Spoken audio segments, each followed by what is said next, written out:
नमस्कार दोस्तों, बहुत बहुत स्वागत है आपके अपने चैनल भोजपुरी अखंड में। तो दोस्तों, आज एक और पावर स्टार पवन सिंह का चैता गाने का पोस्टर रिलीज कर दिया गया है, जिसका टाइटल है दोस्तों झोरा में टिकोरा। जी हाँ दोस्तों, इस सॉन्ग का टाइटल है झोरा में टिकोरा। तो दोस्तों आइए जानते हैं कि इस गाने का फुल वीडियो सॉन्ग कब और किस चैनल पे रिलीज किया जाएगा।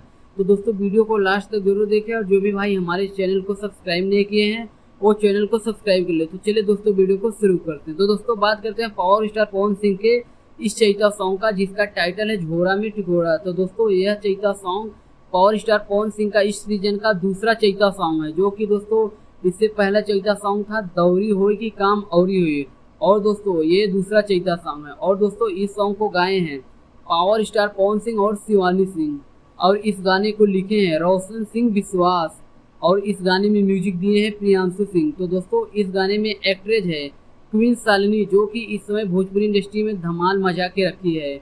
और दोस्तों बात करें यह सॉन्ग की कब रिलीज होगा, तो दोस्तों यह चैता सॉन्ग 10 अप्रैल को, यानी दोस्तों कल सुबह 6:15 पर माँ अम्मा फिल्म्स के यूट्यूब चैनल पर रिलीज किया जाएगा। तो भाई लोग कल आप लोग तैयार रहिए गर्दा उड़ाने के लिए। तो दोस्तों इस वीडियो में बस इतना ही, फिर मिलते हैं एक नई वीडियो में, तब तक के लिए धन्यवाद दोस्तों।